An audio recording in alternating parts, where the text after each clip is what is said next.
What you know about this? I got crooked. Perfect.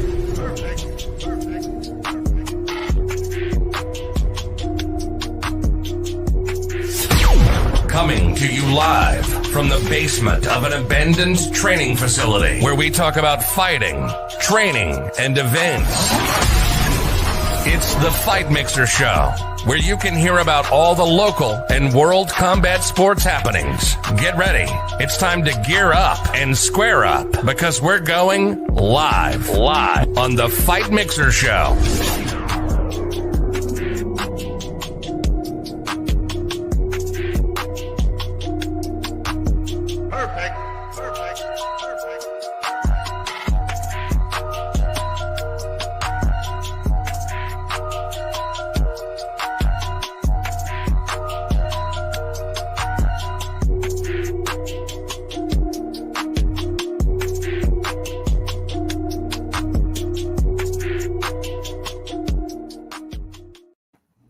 Merry Thickness, everybody. Welcome to another edition of the Fight Mixer. We're joined by four-time world champion, former world champion, UFC veteran, and Brazilian Jiu-Jitsu black belt, the great and powerful Mr. Gabe. Gabe, how you doing tonight, brother? I'm well. Doing good. Very cool. I got to get real quick, though, David. I noticed you wearing a lovely green shirt. Oh, yeah. I got to tell you, your sex appeal is at level 50. Right. Out of 49. Yeah, and I was actually going to a designer. They said that this shirt is actually made of 100% husband material. Is that true, Mr. Ooh. I'm married. Ooh. All I'm saying is I'm married.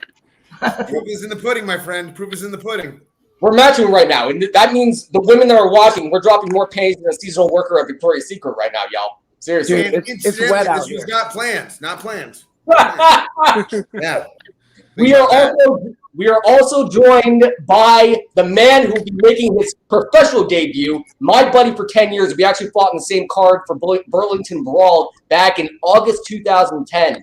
He'll be making his professional debut. We have talked this into reality, Connor. It took us a year to get this shit done. But thanks to Matt and Bare Knuckles Most Wanted Management, former champion, the man himself, one of the best and most entertaining heavyweights I've ever seen in my entire life, my good buddy, Connor McKenna. What's going on, champ? What's up, baby? What's up? What's up, brother? I'm about to get my bare knuckle beat down on. You know what I'm saying? And I was kind of covering it a little earlier. You know, it's gonna be raw and dirty, if you know what I mean. That's what I heard. That's what I heard behind the scenes. Just a tube of Vaseline, a little wrestling.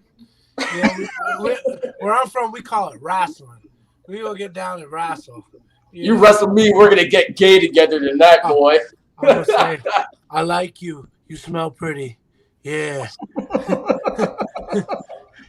You want to be my stepdad? So what promotion and what dates you're fighting? I'm fighting December 17th for Game Bred Fighting Championships. Never heard of it. Yeah, some long hair guy named George. He owns it or some shit. I guess he needs somebody in the face once. I don't know. But yeah. So I'm doing that. Yeah. I'm gonna make some money and I'm gonna knock somebody out. Maybe. We'll see. It'll be very, very entertaining. We can't wait to watch it. We're also joined by the great producer, Matt Seibel. Matt, how you doing, brother? I'm doing good. How you feeling? Coming off of Bare Knuckle. You came back from Bare Knuckle, right, in Tampa. How was it? Oh man, that I gotta tell you, I kind of thought the card was gonna be disappointing. Like there was a couple good things on it, you know, but man, the whole card was fucking fire. Like that was probably one of the best events I've been to. So what about the fight? The only thing I heard about the whole event was the fight between Let Him Bang and Come At Me Bro and Mike Perry. Bro. Yeah, no, I mean, it just kind of popped off, and I looked over. I'm like, oh my! It was like a mayhem down there. It was crazy. Was that legitimate, or was that we're trying to build a fight?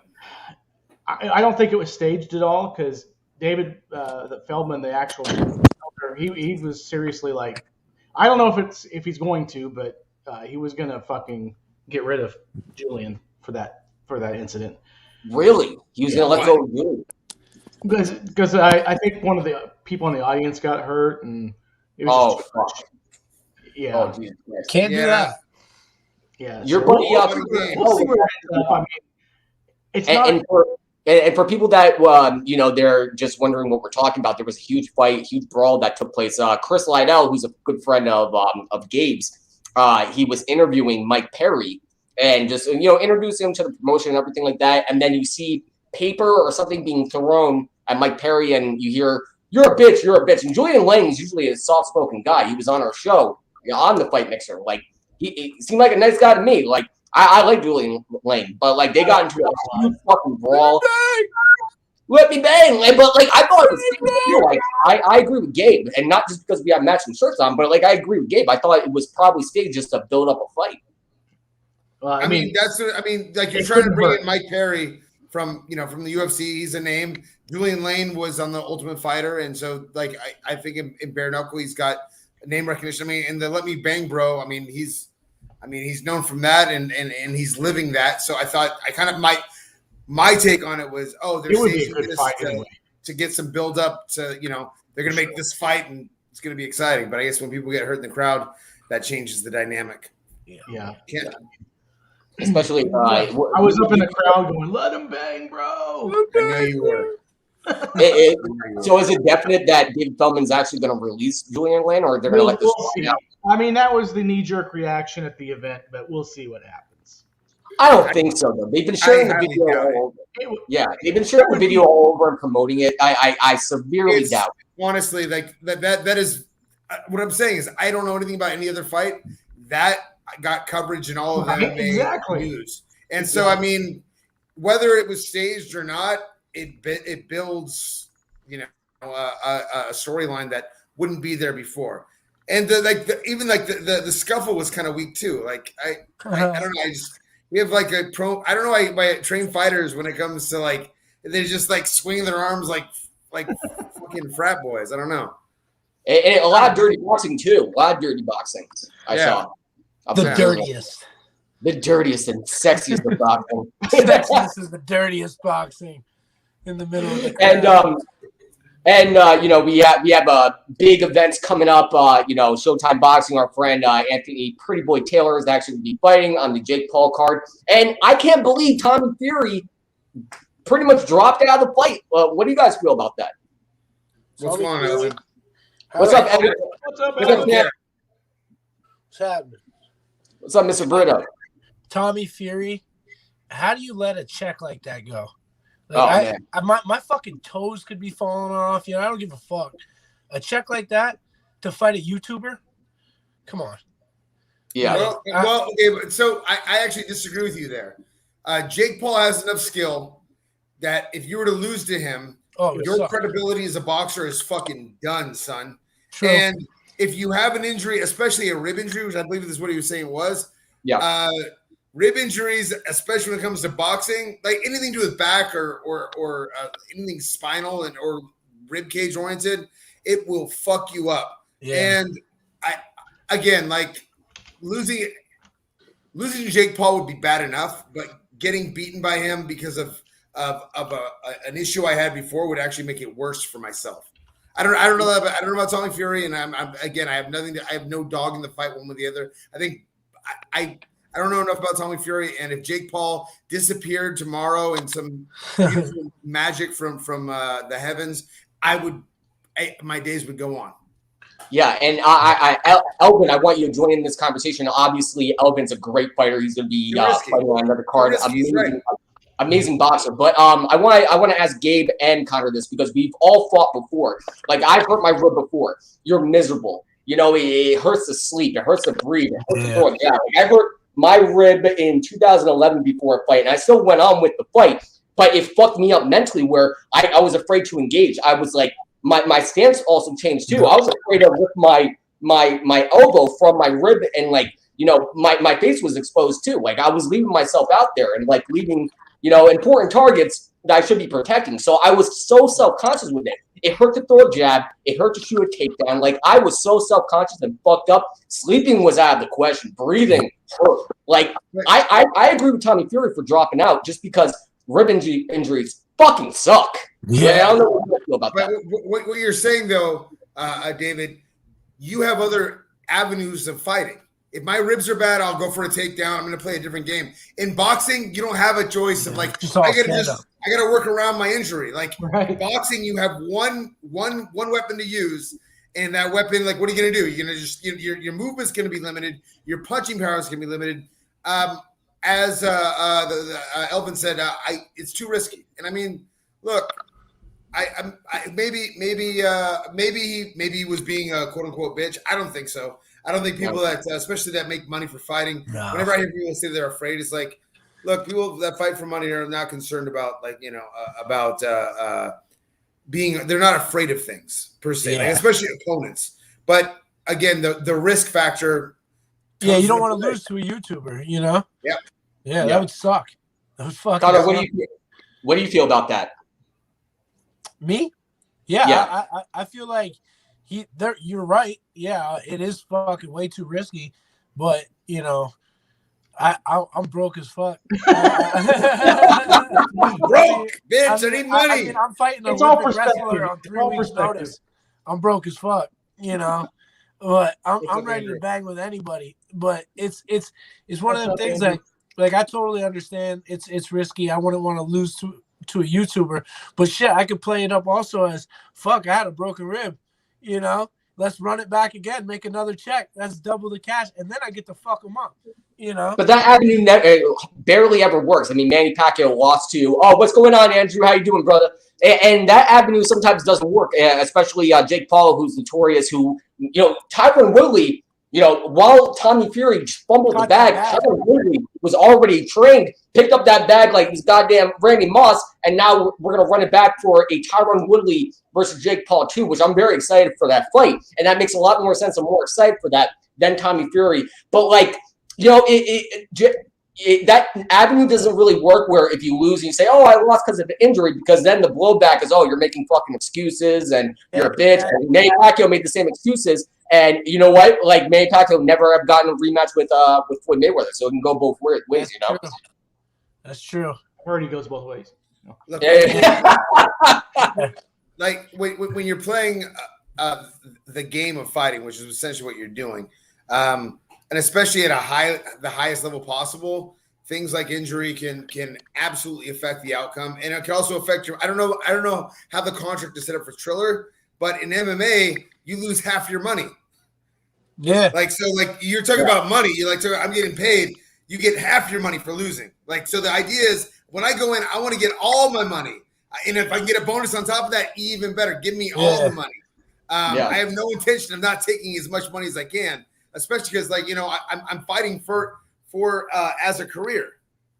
Absolutely. And we also have Game Bread Fighting Championships that's going on also on the BK TV app. You can download the pay-per-view and watch Conor McKenna making his professional debut. Conor, so, like, what's your mind frame going into this, and how's training camp? How's everything going on? You're fighting, and tell me a little bit about your opponent. We've been talking back and forth about it, but tell us a little bit about your opponent.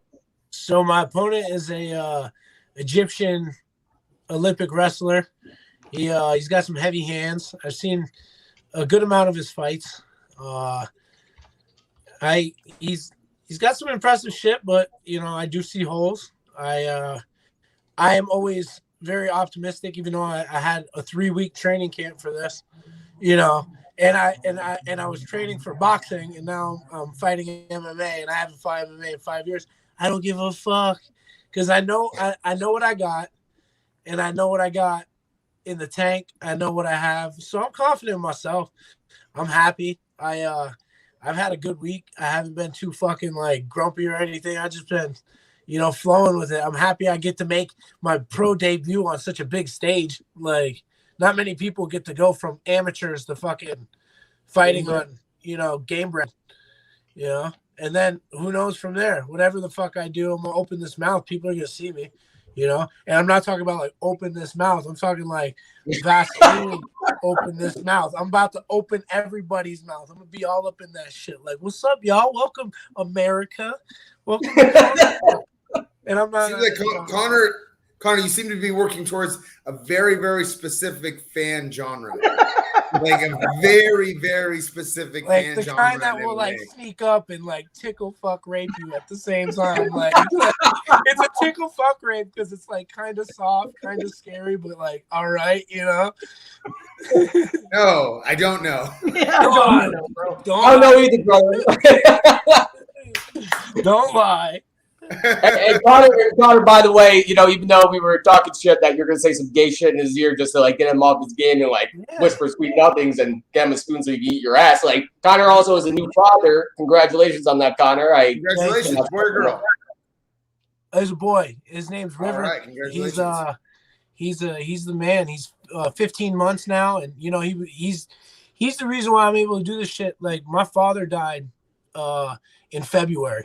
And I was really close to my father, and I was a completely different person in February. I was 322 pounds. I was fucking insane. You know, I just had a kid.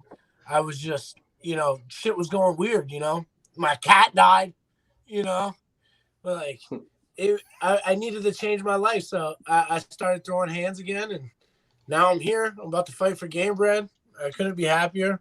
You know, I know my kid's going to look back at this shit one day and be like, my dad went from fucking crazy to like doing some shit with his life. And you know, I'm happy with where I am right now. And I gotta thank you, David, because you know, me and you started chatting and I was telling you like what I was thinking about doing. You were like, come on, man, I'll get you up in that shit. And I was like, really? And he was like, yeah, bro. So I'm fucking here now, you know, like you know, shit just happens overnight, you know. And sometimes you're like, oh, shit, like, is this ever going to happen? Is this ever going to happen? I'll be like, and then out of nowhere, you're like, oh, 3 weeks, you're about to fucking fight an Olympic wrestler, you know? And now I'm like, yeah, bitch, I am. I'm about to fight a motherfucking Olympic wrestler. Some punk-ass boy from Vermont, you know, weed smoking ass, shit talking, titties jiggling. You know, these motherfuckers they don't even know me yet. And wait till these people see me. They're going to be like, oh, this fat motherfucker swings hands? Huh? What? You were actually featured on the news. You're not a punk-ass kid from Vermont. You were featured on the news. You're a champion. You won a championship on the Emmys. You know, it's going to be awesome. And friends help out friends. That's what we do, you know, and it's good to see you know, on a big stage and accomplishing your goals. And, you know, but also I want to like switch topics too, because the big story, and I'm sure everybody that wants to talk about, is UFC from last night. And Juliana Pena, my girl, we talked about this. And I saw something that was going to happen where Juliana Pena might pull off the upset, and yet she did. Okay, wow. Okay. All right. Okay. So I was at a dinner. So I was just getting updates from people. 5 different people that were watching it said it looked so suspect. So suspect for the first round. Nunez just starched her. She finishes the round laughing and is not gassed at all. And somehow in the second round, she comes out and she's gassed. And then I still have not seen the fight. I'm bringing this up because this is what everyone else was telling me. And then Pena got a half-ass choke with no hooks and on the chin, not around the neck, and Nunez tapped. Am I wrong on that? What am I saying is wrong, or is that legitimately what happened? Yeah, it's legitimately what happened. Yeah, but you're assuming that the fight was potentially fixed, or that's kind of what I've heard too. There was no hooks in that choke. Let me tell you something. The betting line was 1,000 to 1. If I got 100 of my friends to put $1,000 each, it's not going to move the line whatsoever, and that's going to come out $100,000 by just that bet alone. Right. Just saying. Saying. No way. That's illegal. They can't do that. Oh no, I know. People. That you know what, David? happened. You're right. No one ever does anything illegal. 100% correct. You're right. No, I take back what I said. You're right. Wait, that never happened. No one's ever done that. Wow, that's like a weird type of scenario that I didn't even think about. But like, I saw Manny Nunes was actually cracking a little bit. I saw that maybe her gas tank, she was a little bit depleted. I saw a woman, a champion, who blew her wide in the first round, trying to start her right away, and Juliana Pena was able to work her game plan and work her magic, and was able to secure. Now, okay, so admittedly, this is third-hand information, okay, but I have very close friends that I find credible that were in Las Vegas, and one who actually works at a casino, that when Floyd Mayweather was going to fight Conor McGregor, you can bet on multiple different things, and there's a better a line on, like, so in boxing in particular, you can pick the rounds, right? And multiple buddies of Floyd, and they're all known in Vegas because they all hang out there, were dropping $30,000-$40,000 on the 6 rounds and above line. Wow. Yeah. Wow. No problem. So, and again, what happened in that fight? Conor started with gas at the 4th round, and then by the 6th he was completely shit, and by the 10th he was getting fucking starched. He got knocked out in the 7th. Wasn't it the 7th round? I thought it was the 10th. I thought it was the 8th. Well, we're all. It was past the 6th. It was past the 6th. And then watch Mayweather fight that Japanese guy, Tension, and he starches him in 1 round. Yeah, easy peasy. Not Dream, Rising. I genuinely think that Mayweather held Conor and made Conor look better than he actually is, to ensure that line was set. So same thing. This is all speculation, and speculation is just that. But Nunes, again, I haven't watched the fight, so please bear with me. I have no I'm just going off of hearsay once again. Was starching her. The first round apparently was so even that, like, she was laughing afterwards. Wow. Like this is, and there's no way that 1 minute break is when you're like everything buckles and you start to gas. That's not how shit works. Yeah, especially if you're a champion fighting for your belt. Yeah, I gotta look that up. I have not heard that theory. All I heard was that Pena was making, and that was the fight that I predicted correctly. The fight I predicted incorrectly was Poirier. I thought Poirier was going to win, and of course, Jiu-Jitsu, fucking Jiu-Jitsu man, just secured a victory for the other side, and Poirier lost that fight. But I did say if Oliveira was going to win, it was going to be a sub. Yeah, that was. I said, and I also actually I was just talking about this with multiple guys in my gym. I said, I am thinking very, very high. If I were to be a betting man, I would bet on Poirier. Skill set to skill set. I said, but Oliveira absolutely can beat him and absolutely has the submission ability to beat him. Right. What do you think about the fights, Connor? I thought they were good. I was expecting Poirier to lose. I didn't know how he was going to lose, but I felt like he was going to lose. I felt like he was more hyped up for Conor. He had a drive for it. He just didn't seem like the same fighter. Especially when it got down to that point. It's almost like, I'm not gonna say gave up, but it wasn't the fight I was expecting it to be. I thought he would have a little more war in him. Yeah. I mean, it got to the 3rd, so it wasn't like he just got out there and got subbed. No, but I mean, mistakes get. One thing that I really appreciate about MMA is anything can happen. Genuinely, in matchups, it can change. The dynamic can change. The night of the fight can change. So many different things that can happen, and that's why you don't have many undefeated guys. You have guys that are like 12-0, 15-0, and then. I again, like you have a Habib who was, in my opinion, a special talent, especially because you see how he destroyed Gaethje and Poirier. But could he lose to Oliveira? 100%. Yeah, 100% could lose. With Oliveira winning though, and this is the that weight class is going to be forever in the shadow of Habib, and Oliveira is not necessarily, he's a great talent. I thought Poirier was going to be the best choice to win just for bringing in the progression of the division. But this is a division that's heavily in Habib's shadow. And also, this also ruined Dana White's plans of perhaps another situation between Poirier and Conor McGregor, which is going to be obviously another money fight with the title on the line, which makes no sense to me. But, it's fucking McGregor, and McGregor is bigger than the sport somehow. And this also ruins, Pena, even though I predicted her to win, I knew what the outcome was going to be, where now that this ruins a potential fight between Amanda Nunes and Kayla Harrison. And I thought that was going to be the money fight. Kayla Harrison coming over from PFL and fighting against Amanda Nunes in a champion versus champion money fight.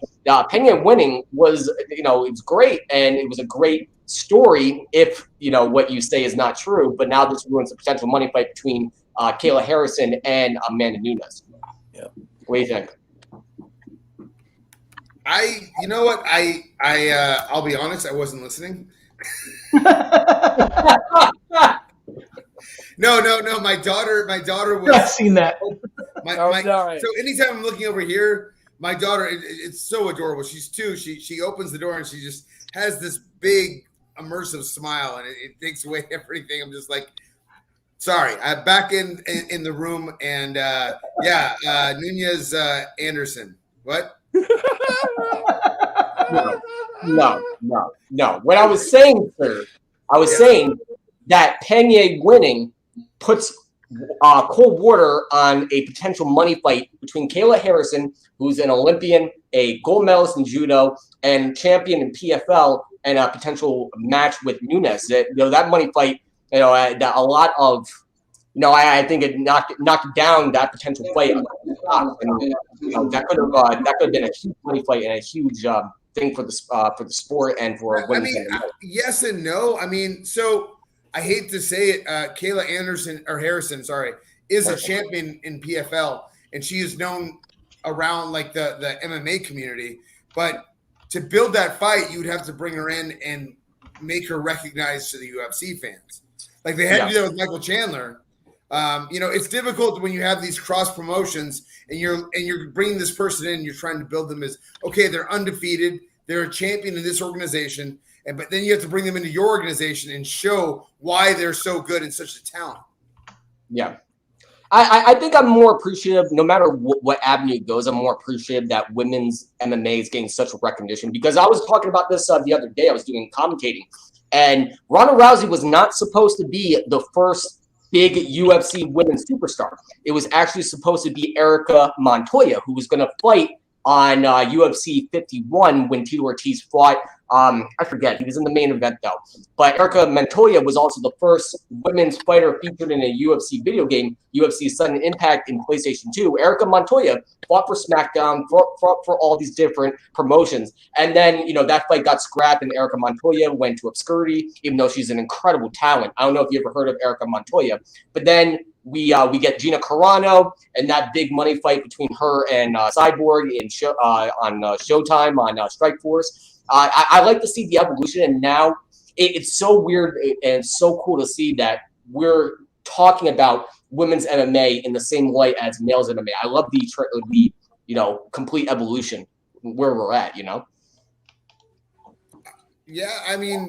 100%. I think eventually with all sports, there's got to be something needs to come to light where, but I still like every year. The only way I know that, and I hate saying this was the truth, the only reason I know the WNBA is still around is someone puts some meme up about how they need to make as much money as the men. And that's the only way I know that WNBA is still even around. And again, I'm not saying those women would destroy me in basketball, every single one of them, the worst player, but I'll throw elbows. I don't care. But yeah, one thing I appreciate is that, women in combat sports, there's just something more about that. Does that make sense?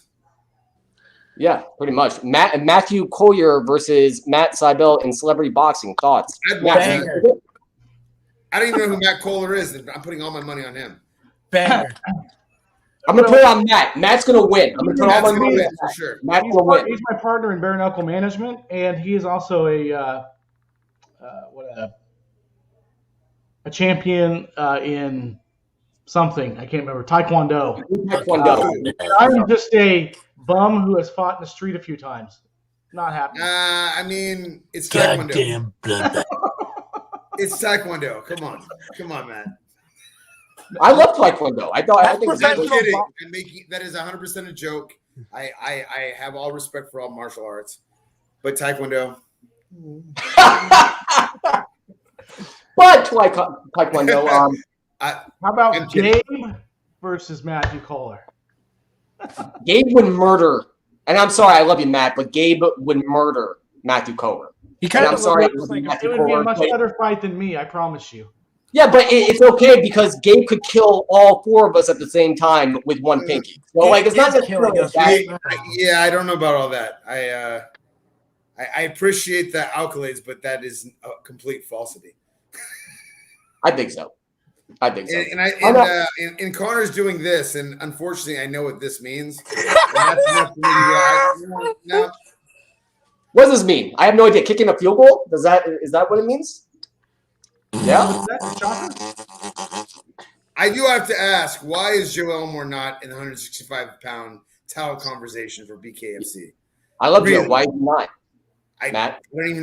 I don't know who Joe is. I think they probably need to run a 4-man tournament for that or something. I mean, for BKFC? That would be my suggestion is do like a 4-man tournament for the title. Oh man. Back to the UFC card. Were there any other cards any other fights on the card that you felt were relevant fights? There was a bunch. I mean, there was a bunch that were pretty entertaining. I mean, I was just getting home from my commentating event, so I just caught the ending. But I thought Grilloff Neal, that was his name. Grilloff Neal did a very good job, with that. That was a great fight. He won by decision. That was an awesome fight. Yeah, I really caught the tail end, and also Sean O'Malley caught a first-round KO. Sean O'Malley was successful in his next bout. Cody Garbrandt losing. Oh man, that's hard. I'm curious what they're going to do with him. Is that his 4th or 5th loss? Let me see. Let me ask Schmoogle. He's former champion. Like he was a legitimate. He beat Dominic Cruz, and I thought he beat Dominic pretty. I wouldn't say starch, but he beat him very respectfully. Yeah. But he's been knocked out like 3 or 4 times now. Second loss in a row. He won. He won against Rafael. He beat Rafael by a KO punch at UFC 250. Then lost against Rob Font, and then Kai. At UFC 9 last night, lost by KO in the first round. But he looked so parched. He looked so unhealthy. Yeah. On that scale, so skinny. Getting to 125, he was a 35-pound champion. And I'm guessing that, he probably wasn't too heavy, and that's why I thought 25 would be a place for him. And cutting weight is not always what's the best thing for you. I mean, especially if you've been knocked out as many times as he's been knocked out. What you're essentially doing is you're taking all of the fluids away from your brain to cut all that weight out. Yeah. And once you've been knocked out 3, 4, 5 times, that chin goes. Look at, I hate saying it. I think he was one of the an icon in the sport, but Chuck Liddell, when his chin went, it was, all you had to do is touch him. And it's so unfortunate because he was such a talent, Yeah. But that's what happens when you're fighting wars against the best talent in the world since Chuck Liddell also, and we talked about this, my favorite Chuck Liddell fight was in Brazil, Jose Pele. Jose Pele was one of the best in his time, and he was one of the coaches of Fuda Box.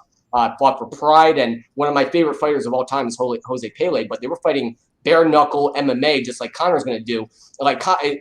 Chuck Liddell has spent his entire career fighting the who's who and going through wars. And that's what happens when your chin goes, Father Time's undefeated, but also when your chin goes, it's game over. Your body goes in a complete shutdown. You cannot take a punch like you used to. Your brain goes in a shock mode every time there's trauma to the head. Your brain knows, oh my God, okay, I'm going to get hit again. Shut down immediately. And once that happens. But even more than that is the long-term health effects. Yeah. I'm 44. I'm retired. I might fight on my 45th birthday just because, but I'm retired. But I also recognize that with my back fusion and my neck surgery, my neck fusion and back surgery, and the fact that I still can't breathe out of my nose and my knees is a mess. Like it just having your health later on in life is important, and especially your mental facilities. If I start to lose I'm not very smart as is. Like if I were to start losing my mental facilities, you're not stupid. You're smart. Come on. Oof.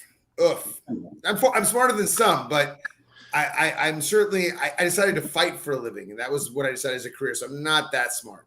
And you run a business, a successful gym at that. So I think you're pretty smart. And Connor, what were your thoughts from UFC and like any fights that you watched or any fights that you noted? I was excited about the O'Malley fight. I wanted to see what he was going to do. I knew he wanted to go out there and like make a statement, especially with him pretty much calling out Cody right before. Yeah, the day before. Did he make a statement?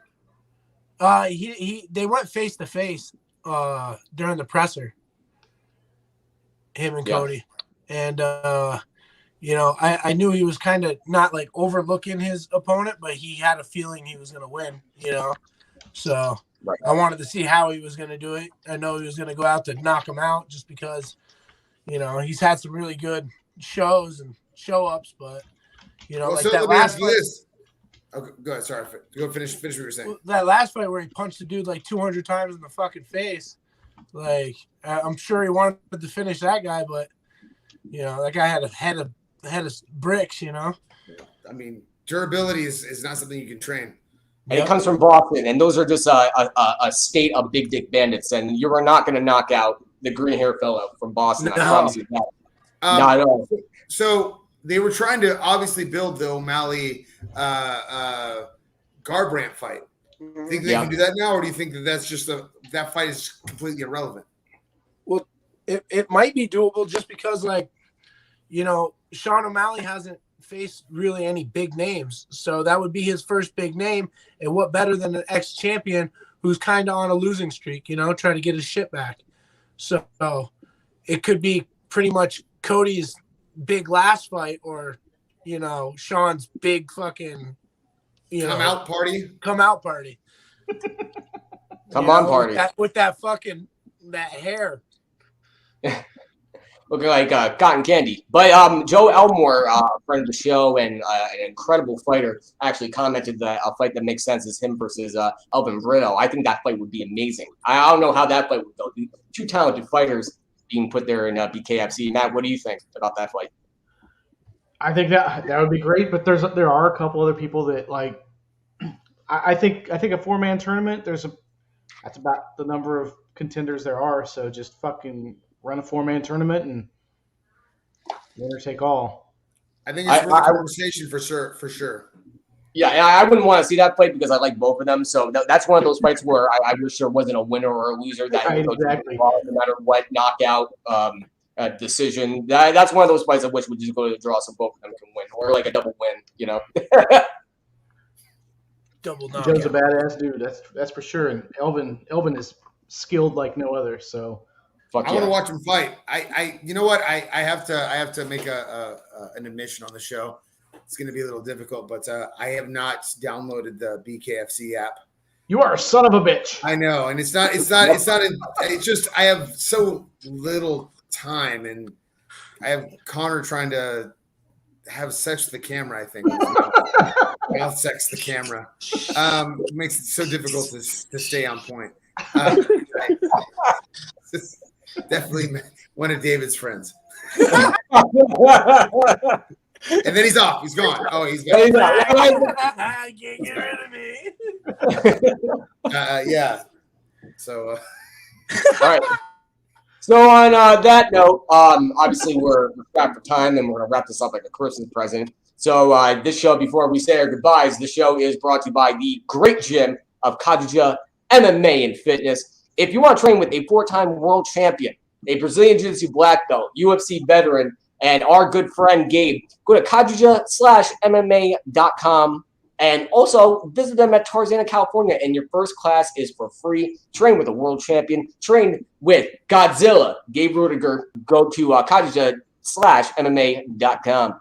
And also, perfect stocking stuffer is Dringer Nutrition. If you want to get swole like Connor McKenna and what he uses to get ready for his fight, DrangerNutrition.com. You can too be as sexy as both Gabe and Connor. All you have to do is go on DrangerNutrition.com. Can't be sexy like me, baby. That's a pipe dream. But like, Elvin's using my products. So. Oh, very cool. Dranger's great. I actually put an order in right before Christmas, and I'm sorry. I hope to get it before Christmas, but I put it in. I'm gonna get some more of that pre-workout. Shit's good, son. Shit's good. I give it to my daughter. She's just 2. And she's just like hanging off something. She ripped off one of the dog, and it was horrible. Who is your daddy and what does he do? What is your daddy? Come on, touch it. It's not your cookie. Put the cookie down. Where's the turbo, man? It's not Come a on, tumor. Turbo Man. It's not a tumor. Please stop. All right, Gabe. So, final words from the 4-time world champ and the great Gabe Rudiger. Thanks. Thanks for having a talk with me, gentlemen. And please, if anyone would like to come to the gym, I'm happy to have you. I train fairly regularly. I'm always on the mats, and hopefully we see you next week. Gabe, you're the man. Connor, final words. You're going into this big fight, this epic fight. We can't wait to watch it on the BK TV app. We're going to order it. Game Bread Fighting Championship live. Connor making his coming out party and professional debut. How you feeling, Connor? Last words. All I gotta say is keep your chin down. Fuck fat chicks. I'm excited.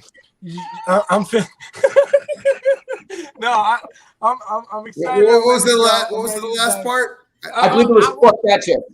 You just gotta fuck a fat chick and slap some cows. You know what I'm saying? We're up here in Vermont. Clap those cheeks, baby. Yeah, when big bitches need love too. All right. Yeah. The strategy going into the fight will be fuck fat bitches. Words from a true professional and the man himself. I can't wait to see him fight at Game Bread Fighting Championships. And final words from producer Matt. Matt, any final words, sir? Yeah, I think Gabe's sold on Game Bread. He's probably going to download the app now just to watch Connor fight. Absolutely. Pretty enthused. Yeah, yes, you are, Gabe. That's exactly what I'm going to do. I really had an app too. No. Fuck it, man. All right. Despite Connor, it was still a great episode. Absolutely. This is a fucking awesome exactly. Episode. Connor McGregor, the champ. Connor McKenna. I called you Connor McGregor. I'm so sorry about that. They're both Irish. I apologize. My good buddy Connor, my good buddy Gabe, my good buddy Matt. From all of us at Fight Mixer, happy holidays, and we'll join you next Sunday for another incredible episode. Thank you, everybody, for commenting, and tune in next Sunday. From the Fight Mixer, peace out, Cub Scouts. We'll see you on the next one. Perfect.